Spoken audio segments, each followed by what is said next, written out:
Namaste. Session number 19. In the last one session discussed about the meaning and introduction, definitions about the theories. This one session enlightening about the importance of theories.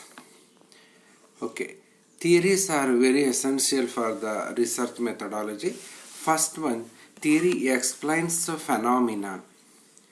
The relatedness of various propositions reduced from theory is helpful in explaining many device phenomenon. So obviously it is explanations about the important phenomena, especially in the present or last era.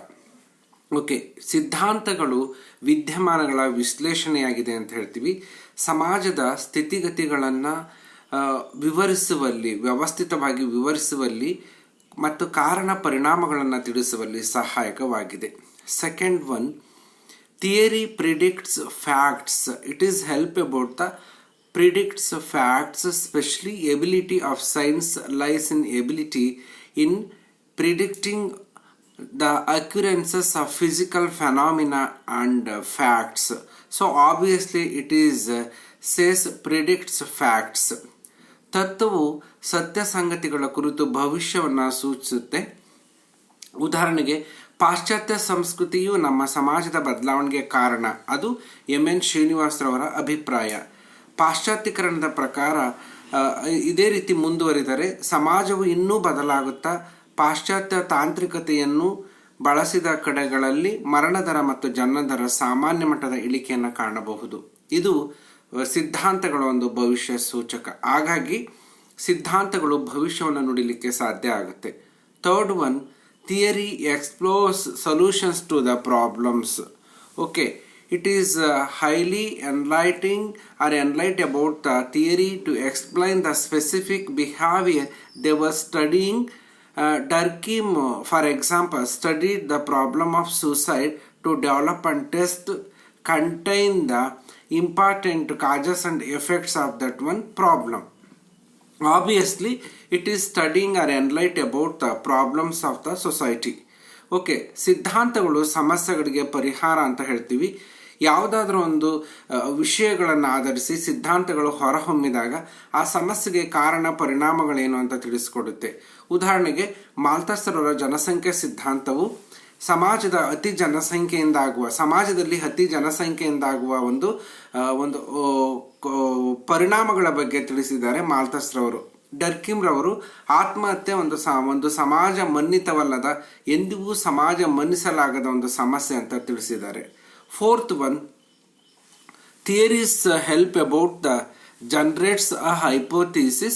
Obviously, hypothesis one of the important basic or fundamental for the social research. It is a tool of social research. Okay, hypothesis always give direction to research.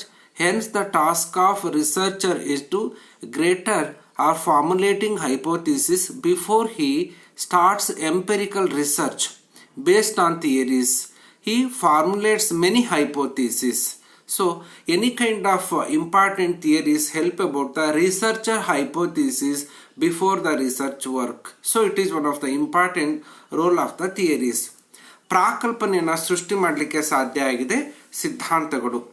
ಉದಾಹರಣೆಗೆ, ಜೀವಶಾಸ್ತ್ರಜ್ಞ Charles Darwin ರವರ ಸಿದ್ಧಾಂತವು ಸಮಾಜಶಾಸ್ತ್ರಜ್ಞರಾದಂತಹ Herbert Spencer ಅವರಿಗೆ ಪ್ರಾಕಲ್ಪನೆಗಳನ್ನು ಹುಟ್ಟುಹಾಕಿ ಅಥವಾ ಅದರ ಒಂದು ಸಿದ್ಧಾಂತದ ಮುಖಾಂತರ ಸಾಮಾಜಿಕ ವಿಕಾಸ ಸಿದ್ಧಾಂತದ ಬಗ್ಗೆ ಒಂದು ಕಲ್ಪನೆಯನ್ನು ಮಾಡ್ಕೊಳ್ಳಿಕ್ಕೆ ಸಾಧ್ಯ ಆಯಿತು.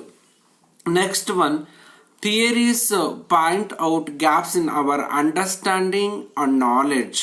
Okay, it is help about our gap between with understanding with our knowledge.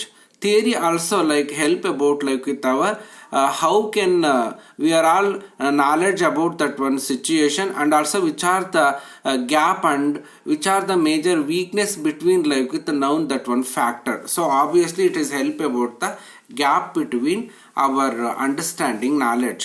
ಜ್ಞಾನಕ್ಕೆ ಸಂಬಂಧಿಸಿದ ಅಂತರಗಳ ಕುರಿತು ತಿಳಿಸುತ್ತೆ ಈ ಒಂದು ಸಿದ್ಧಾಂತಗಳು. ಉತ್ತಮ ಸ್ಥಾನಮಾನ ಆರ್ಥಿಕ ಹೊಂದಿರುವ ಕುಟುಂಬಗಳಲ್ಲಿ ಕನಿಷ್ಠ ಜನನ ದರವಿರುತ್ತದೆ. ಇದು ಸಾಮಾನ್ಯೀಕರಣವಾಗಿದ್ದರೆ ವಿಭಿನ್ನ ಆದಾಯಗಳಿರುವ ಕುಟುಂಬಗಳಲ್ಲಿ, ಬೇರೆ ಬೇರೆ ರಾಷ್ಟ್ರಗಳಲ್ಲಿ, ನಗರ, ಗ್ರಾಮ ಮತ್ತು ಧಾರ್ಮಿಕ ಸಮುದಾಯಗಳಲ್ಲಿ ಹೇಗಿದೆ ಅನ್ನೋದ್ರ ಬಗ್ಗೆ ತಿಳ್ಕೊಳ್ಬೇಕು ಅನ್ನೋದಾದರೆ ಇಲ್ಲಿ ಸಿದ್ಧಾಂತಗಳು ಅವಶ್ಯವಾಗುತ್ತೆ. ಒಟ್ಟಾರೆ ನಮ್ಮ ಜ್ಞಾನದಲ್ಲಿ ಇನ್ನೂ ಎಷ್ಟು ನಾವು ಜ್ಞಾನವನ್ನು ಹೊಂದಬೇಕು, ನಮ್ಮ ಜ್ಞಾನಕ್ಕೆ ಸಂಬಂಧಪಟ್ಟಂತೆ ಮಾಹಿತಿಗಳ ಕೊರತೆ ಏನು ಅಂತ ತಿಳಿಸ್ಕೊಡ್ಲಿಕ್ಕೆ ಸಿದ್ಧಾಂತಗಳು ಅನಿವಾರ್ಯ.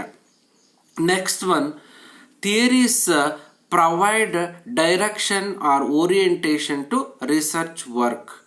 Obviously, theories help about the particular help about provide the direction or orientation to research work. So any kind of researcher especially gain the knowledge from the theory, and also it is help about the direction or orientation to his research work. ಸಂಶೋಧನೆಗೆ ಒಂದು ನಿಶ್ಚಿತ ನಿಲುವು ಹಾಗೂ ದಿಸೆಯನ್ನು ತೋರಿಸ್ಕೊಡ್ಲಿಕ್ಕೆ ಸಾಧ್ಯ ಆಗುತ್ತೆ.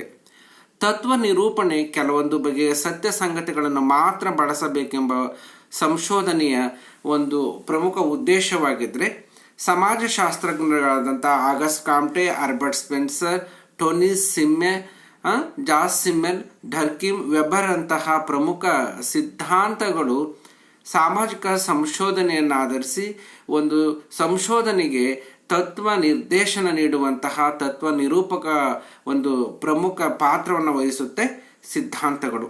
ಹಾಗಾಗಿ ಸಿದ್ಧಾಂತಗಳು ಪ್ರಮುಖವಾಗಿ ನಿಶ್ಚಿತ ನಿಲುವು ಹಾಗೂ ದಿಶೆಯನ್ನು ಒದಗಿಸಿಕೊಡುತ್ತೆ. Okay, next one, it is like with conceptual model. Any kind of theories provide a conceptual framework for a study or especially researcher or research work. Okay, ಪರಿಕಲ್ಪನಾ ಮಾದರಿಗೆ ಸಹಾಯಕವಾಗುತ್ತೆ ಸಿದ್ಧಾಂತಗಳು. ಒಬ್ಬ ಸಂಶೋಧಕನಿಗೆ ಪರಿಕಲ್ಪನೆಯ ಚೌಕಟ್ಟನ್ನು ಒದಗಿಸುವುದರ ಜೊತೆ ವಿಷಯಕ್ಕೆ ಸಂಬಂಧಿಸಿದಂತೆ ಸಂಶೋಧನಾ ಒಂದು ಗಮನ ಹರಿಸಲಿಕ್ಕೆ, ಕೇಂದ್ರೀಕರಣವಾಗಲಿಕ್ಕೆ, ಸಂಶೋಧನಾ ಕೇಂದ್ರೀಕರಣಕ್ಕೆ ಸಹಾಯಕವಾಗುತ್ತೆ ಪರಿಕಲ್ಪನೆಗಳನ್ನು ಸೃಷ್ಟಿ ಮಾಡೋದ್ರ ಮುಖಾಂತರ ಸಿದ್ಧಾಂತಗಳು. Next one, theory searches for uniformity.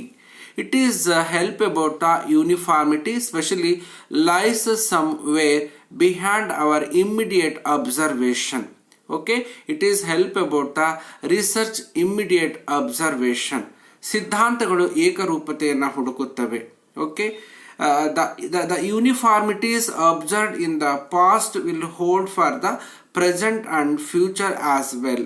So obviously one of the important formula, gravitation, ಗುರುತ್ವಾಕರ್ಷಣ ನಿಯಮ ಅಂತ ಹೇಳುವಾಗ ಅದು ಎಲ್ಲರಿಗೂ ಸಂಬಂಧಪಟ್ಟಂತೆ ಒಂದು ಸಾರ್ವತ್ರಿಕ ಫಲಿತಾಂಶ. ಅಂತಹ ಒಂದು ಏಕರೂಪತೆಯನ್ನು ಕೊಡಲಿಕ್ಕೆ ಸಾಧ್ಯವಾಗಿದೆ ಸಿದ್ಧಾಂತಗಳು ಅಂತ ಹೇಳ್ತೀವಿ. Okay, these are all various important points refers to the role of the theories among the research work. Thank you. See on coming one session.